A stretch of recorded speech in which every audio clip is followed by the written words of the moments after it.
अस्सलामुअलैकुम रहमतुल्लाहि व बरकातहू। उम्मीद है सब दोस्त बुजुर्ग भाई खरीत नाल होणगे और अल्लाह पाक दे हजूर दुआ है कि मालक सब नूं अपने हिफ्ज़ो अमान च रखे। दोस्तों अज एक बहुत अहम मौजू के उत्ते वीडियो लैके हाज़र होया क्योंकि मेरे एक दोस्त का सैटअप जिहड़ा कि जिहदे उत्ते मुख्तलिफ वीडियो मेरियां पहले भी लगियां हुई उस सैटअप दियां जिन्हां च प्योर रत्तू होम ब्रीड भी सी और वीडियो बैन भी हो गई। बाज बरल चलो चलता रहिंदा वा, लेकिन होर वीडियो लगियां हुई ने। ये उत्थे मुर्गा सीगा, उन्होंने लकवा हो गया और उहदा असीं ट्रीटमेंट किया।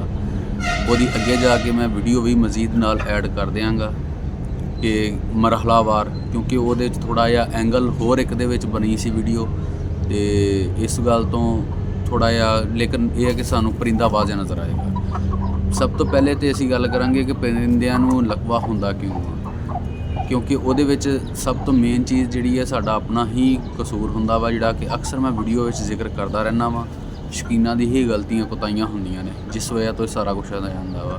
ਜਿਸ ਤਰ੍ਹਾਂ ਕਿ ਮੌਸਮ ਬਹੁਤ ਸ਼ਦੀਦ ਗਰਮ ਜਾਂ ਬਹੁਤ ਸ਼ਦੀਦ ਸਰਦ ਵਾ, ਇਹਦੇ ਵਿੱਚ ਅਸੀਂ ਸਰਦ ਦੇ ਵਿੱਚ ਤਾਂ ਖੈਰ ਉਹ ਸਿਕਿਉਰਟੀ ਬਿਹਤਰ ਹੋ ਜਾਂਦੀ ਹੈ, ਲੇਕਿਨ ਗਰਮ ਦੇ ਵਿੱਚ ਛੋਟੇ ਖੁੱਡੇ, ਪਾਣੀ ਦੀ ਅਦਮ ਦਸਤਿਆਬੀ ਔਰ ਹੋਰ ਵੀ ਇਸ ਤਰ੍ਹਾਂ ਖੁਰਾਕ ਨਾਮੁਨਾਸਬ ਖੁਰਾਕ ਟਾਈਮ ਸਿਰ ਨਹੀਂ ਦੇਣੀ, ਬੇਟਾਈਮੀ ਦੇਣੀ ਔਰ ਬਹੁਤ ਓਵਰ ਬਾਜ਼ ਦਫਾ ਬਿਲਕੁਲ ਹੀ ਨਹੀਂ, ਇਸ ਤਰ੍ਹਾਂ ਦੇ ਜਿਹੜੇ ਆ ਇਸ਼ੂ ਨੇ ਇਹ ਪਰਿੰਦਿਆਂ ਨੂੰ ਜਾਨਲੇਵਾ ਮਰਜ਼ਾਂ ਦੇ ਵਿੱਚ ਮੁਬਤਲਾ ਕਰ ਦਿੰਦੇ ਨੇ, ਜਿਸ 'ਚ ਲਕਵਾ ਵੀ ਆ ਜਾਂਦਾ, ਪੁੱਟ ਬੰਦ ਆ ਜਾਂਦੀ, ਬੁਖਾਰ, ਡੀਹਾਈਡਰੇਸ਼ਨ, ਮੁਖਤਲਿਫ ਬਿਮਾਰੀਆਂ ਇਹਨਾਂ ਵਜ੍ਹਾ ਤੋਂ ਹੀ ਜ਼ਿਆਦਾਤਰ ਆਉਂਦੀਆਂ ਨੇ।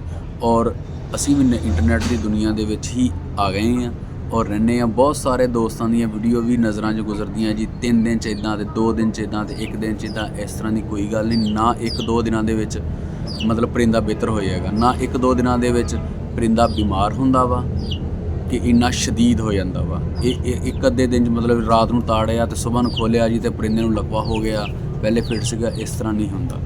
ਯਕਮੁਸ਼ਤ ਕੁਛ ਵੀ ਨਹੀਂ ਇਸ ਤਰ੍ਹਾਂ ਦਾ ਮਾਮਲਾ ਹੁੰਦਾ, ਨਾ ਕਦੀ ਪਰਿੰਦਾ ਬਿਮਾਰ ਹੁੰਦਾ ਵਾ, ਨਾ ਉਹਨੂੰ ਕੀ ਕਹਿੰਦੇ ਰਾਣੀ ਖੇਤ ਆਉਂਦੀ ਹੈ, ਨਾ ਕੋਈ ਹੋਰ ਮਰਜ਼ ਆਉਂਦਾ ਵਾ। ਜਿਹੜਾ ਵੀ ਮਸਲਾ ਆਉਂਦਾ ਵਾ ਉਹ ਇੱਕ ਪਹਿਲੇ ਕੁਛ ਅਲਾਮਤਾਂ ਦਿੰਦਾ ਵਾ, ਮਰਹਲਾਵਾਰ 1-2 ਦਿਨ 3 ਦਿਨ ਲੱਗ ਜਾਂਦੇ ਨੇ, ਜਿਸ ਤੋਂ ਬਾਅਦ ਪਰਿੰਦਾ ਬਹੁਤ ਬੁਰੀ ਹਾਲਤ ਵਿੱਚ ਹੋ ਜਾਂਦਾ ਵਾ। ਔਰ ਅਸੀਂ ਕਹਿੰਦੇ ਹਾਂ ਕਿ ਜੀ ਰਾਤ ਨੂੰ ਚੰਗਾ ਭਲਾ ਬੰਦ ਕੀਤਾ, ਸੁਬਾਹ ਖੋਲ੍ਹਿਆ ਅਤੇ ਪਰਿੰਦਾ ਪੈਰਾਂ 'ਤੇ ਨਹੀਂ ਖੜ੍ਹਾ ਹੈਗਾ, ਡਿੱਗਿਆ ਪਿਆ ਵਾ, ਬੇਹਾਲ ਆ, ਬਹੁਤ ਬੁਰੀ ਹਾਲਤ ਆ ਉਹਦੀ। ਇਸ ਤਰ੍ਹਾਂ ਨਹੀਂ ਹੁੰਦੀ। ਇਸੇ ਤਰ੍ਹਾਂ ਇਹ ਬਿਮਾਰੀ ਜਿਹੜੀ ਹੈ ਇਹਦਾ ਜਿਸ ਲਈ ਅਸੀਂ ਟਰੀਟਮੈਂਟ ਸ਼ੁਰੂ ਕਰਦੇ ਹਾਂ ਅਤੇ ਇਹ ਇੱਕ ਦਿਨ ਦੇ ਵਿੱਚ ਕਵਰ ਨਹੀਂ ਹੁੰਦੀ। ਆ 1 ਦਿਨ 'ਚ 2 ਦਿਨ 'ਚ 3 ਦਿਨ 'ਚ ਜੀ ਲਕਵਾ ਠੀਕ ਹੋ ਗਿਆ, ਰਾਣੀ ਖੇਤ ਕਲੀਅਰ ਹੋ ਗਈ, ਉਹ ਫਲਾਨ ਹੋ ਗਿਆ, ਪੈਰਾਂ ਤੋਂ ਮੁਰਗਾ ਇੰਜੈਕਸ਼ਨ ਲਾਓ, ਪੈਰਾਂ 'ਤੇ ਮੁਰਗਾ ਕੈਮ ਹੋ ਗਿਆ। ਇਹ ਸਭ ਵੀਡੀਓ ਦੀ ਹੱਦ ਤੱਕ ਠੀਕ ਆ, ਹਕੀਕਤ ਨਾਲ ਇਹਨਾਂ ਦਾ ਕੋਈ ਤਾਲੁਕ ਨਹੀਂ ਹੈਗਾ। ਨਹੀਂ ਤੇ ਇਹ ਹੋ ਸਕਦਾ ਮੇਰੀ ਵੀਡੀਓ 'ਤੇ ਕੁਛ ਪੁਰਾਣੇ ਸ਼ੌਕੀਨ ਵੀ ਰਾਊਂਡ ਲਗਾ ਲੈਣ। ਅਗਰ ਉਹਨਾਂ ਨੂੰ ਫੁਰਸਤ ਮਿਲੇ ਕਮੈਂਟ ਦੇ ਵਿੱਚ ਮੇਰੀ ਗੱਲ ਨੂੰ ਹਾਂ ਜਾਂ ਨਾ ਦੇ ਵਿੱਚ ਲਾਜ਼ਮੀ ਮੈਨੂੰ ਦੱਸ ਦੇਣਾ ਕਿ ਕਿਆ ਮੈਂ ਠੀਕ ਕਹਿ ਰਿਹਾ ਜਾਂ ਗਲਤ ਆ। ਉਸ ਤੋਂ ਬਾਅਦ ਅੱਗੇ ਆਉਂਦੇ ਹਾਂ ਜੀ ਟਰੀਟਮੈਂਟ ਦੀ ਤਰਫ। ਅਤੇ ਟਰੀਟਮੈਂਟ ਜਨਾਬ ਵਾਲਾ ਸਭ ਤੋਂ ਪਹਿਲੇ ਤਾਂ MEY ਇੰਜੈਕਸ਼ਨ ਇਹ ਲੈ ਲਓ, ਸੁਬਹ ਔਰ ਸ਼ਾਮ ਇਹਦਾ ਇਸਤੇਮਾਲ ਕਰਨਾ 5 ਪੁਆਇੰਟ, ਸਹੀ ਹੈ 5 ਪੁਆਇੰਟ ਸੁਬਹ ਔਰ ਸ਼ਾਮ ਇਹਦਾ ਇਸਤੇਮਾਲ ਕਰਨਾ ਵਾ। ਖੁਰਾਕ ਦੇ ਵਿੱਚ ਤੁਸੀਂ ਨਾਰਮਲ ਖੁਰਾਕ ਜਿਹੜੀ ਵੀ ਉਹਨੂੰ ਦੇ ਰਹੇ ਜੇ, ਉਹਨੂੰ ਪਾਣੀ ਦਾਣਾ ਪਾਣੀ ਖੁਦ ਇਹਤਿਆਤ ਨਾਲ ਪਿਲਾਉਣਾ ਪੈਣਾ ਵਾ, ਕਿਉਂਕਿ ਇਹ ਕੰਡੀਸ਼ਨ ਤੁਸੀਂ ਦੇਖ ਵੀ ਰਹੇ ਹੋਗੇ ਅੱਗੇ ਕਿ ਪਰਿੰਦੇ ਦੀ ਕੀ ਹੁੰਦੀ ਹੈ। ਖੁਦ ਨਾ ਆਸਾਨੀ ਨਾਲ ਨਹੀਂ ਖਾ ਸਕਦਾ।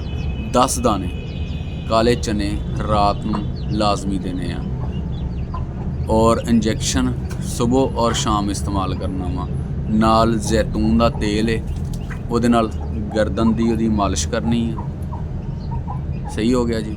ਔਰ ਉਸ ਦੇ ਨਾਲ ਜਿਹੜਾ ਵਾ ਅਸੀਂ ਉਹਨੂੰ ਖੁਰਾਕ ਖੁਦ ਖਿਲਾਵਾਂਗੇ ਔਰ ਇਹ ਜਿਹੜਾ ਵਾ ਚੀਜ਼ਾਂ ਇਹ 1 ਦਿਨ ਦੇ ਵਿੱਚ ਕਵਰ ਨਹੀਂ ਹੋਣੀਆਂ, ਕਿਉਂਕਿ ਮੁਰਗੇ ਦੀ ਕੰਡੀਸ਼ਨ ਤੁਸੀਂ ਦੇਖ ਰਹੇ ਜੇ ਨਾਲ ਨਾਲ ਪਹਿਲੇ ਦਿਨ ਦੀ, ਦੂਸਰੇ ਦਿਨ ਦੀ, ਤੀਸਰੇ ਦਿਨ ਦੀ, ਚੌਥੇ ਦਿਨ ਦੀ, 5ਵੇਂ ਦਿਨ ਦੀ, 6ਵੇਂ ਦਿਨ ਦੀ, 7ਵੇਂ ਦਿਨ ਜਾ ਕੇ ਰਿਕਵਰੀ ਹੋ ਗਈ ਉਹਦੀ। ਲੇਕਿਨ ਵੀਕਨੈਸ ਉਸ ਦੇ ਵਿੱਚ ਮੌਜੂਦ ਹੈ, ਵੀਕਨੈਸ ਕਮਜ਼ੋਰੀ ਪਰਿੰਦੇ ਦੇ ਵਿੱਚ ਮੌਜੂਦ ਹੈ, ਜਿਹੜੀ ਕਿ ਅਗਰ ਅਸੀਂ ਉਹਦਾ ਟਰੀਟਮੈਂਟ ਵੱਲੋਂ ਲਾਪਰਵਾਹੀ ਕਰਾਂਗੇ, ਟਾਈਮ ਸਿਰ ਉਹਨੂੰ ਟਰੀਟਮੈਂਟ ਨਹੀਂ ਦੇਵਾਂਗੇ ਜਾਂ ਅਗਾ ਪਿਛਾ ਕਰਾਂਗੇ, ਜੋ ਵੀ ਹੋਏਗਾ ਉਸ ਦੇ ਵਿੱਚ ਇਹ ਚੀਜ਼ਾਂ ਬਿਮਾਰੀ ਨੂੰ ਦੁਬਾਰਾ ਅਟੈਕ ਕਰਨ ਦਾ ਮੌਕਾ ਦੇਣਗੀਆਂ। ਇਸ ਵਾਸਤੇ ਜਿੰਨੀ ਦੇਰ ਤੱਕ ਪਰਿੰਦਾ ਸਿਹਤਮੰਦ ਨਹੀਂ ਹੋ ਜਾਂਦਾ, ਤੁਹਾਡੀ ਪੂਰੀ ਤਰ੍ਹਾਂ ਤਸੱਲੀ ਨਹੀਂ ਹੋ ਜਾਂਦੀ, ਖੁਰਾਕ, ਮਾਲਿਸ਼ ਔਰ ਜਿਹੜਾ ਵਾ ਇੰਜੈਕਸ਼ਨ, ਇਹ ਤਿੰਨੋਂ ਹੀ ਆਈਟਮਾਂ ਨਾਲ ਰਿਪੀਟ ਰੱਖਣੀਆਂ। ਕਾਲੇ ਚਨੇ ਤਾਕਤ ਵਾਲੇ ਹੁੰਦੇ ਆ, ਕਾਫੀ ਸਾਰੇ ਫਾਈਬਰ ਔਰ ਹੋਰ ਵੀ ਇਹ ਵਿੱਚ ਕਾਫੀ ਸਾਰੀਆਂ ਆਈਟਮਾਂ ਹੁੰਦੀਆਂ ਇਹਦੇ, ਜਿਹੜੀਆਂ ਕੁਦਰਤੀ ਤੌਰ 'ਤੇ ਪਰਿੰਦਿਆਂ ਨੂੰ ਸਿਹਤ ਅਫਜ਼ਾ ਕਰਦੀਆਂ ਨੇ ਔਰ ਇਨਸਾਨਾਂ ਲਈ ਵੀ, ਇਸ ਤਰ੍ਹਾਂ ਦੂਸਰੇ ਜਾਨਵਰਾਂ ਲਈ ਵੀ ਤਾਕਤਵਰ ਗ਼ਜ਼ਾ ਵਾ। ਇੰਜੈਕਸ਼ਨ ਜਿਹੜਾ ਅਸੀਂ ਸੀਨੇ ਦੇ ਗੋਸ਼ਤ 'ਚ ਲਾਣਾ ਵਾ, ਸੁਬਹ ਔਰ ਸ਼ਾਮ ਲਗਾਉਣਾ ਵਾ। ਉਮੀਦ ਹੈ ਕਿ ਦੋਸਤਾਂ ਨੂੰ ਵੀਡੀਓ ਅੱਛੀ ਲੱਗੀ ਹੋਏਗੀ। ਵੀਡੀਓ ਅੱਛੀ ਲੱਗੀ ਚੈਨਲ ਨੂੰ ਸਬਸਕ੍ਰਾਈਬ ਕਰਦੇ ਜਾਣਾ, ਬੈਲ ਆਈਕਨ ਲਾਜ਼ਮੀ ਦਬਾ ਦੇਣਾ ਤਾਂ ਕਿ ਮੇਰੀ ਹਰ ਆਉਣ ਵਾਲੀ ਵੀਡੀਓ ਤਮਾਮ ਹੀ ਦੋਸਤਾਂ ਤੱਕ ਪਹੁੰਚਦੀ ਰਹੇ। ਖਾਲਿਦ महमूद ਨੂੰ इजाज़त ਦਿਓ। ਮਿਲਦੇ हैं किसी नए मौजू ते नए टॉपिक ते। तब तक अपना और अपने शौक का बहुत सारा ख्याल रखना। अल्लाह निगहबान।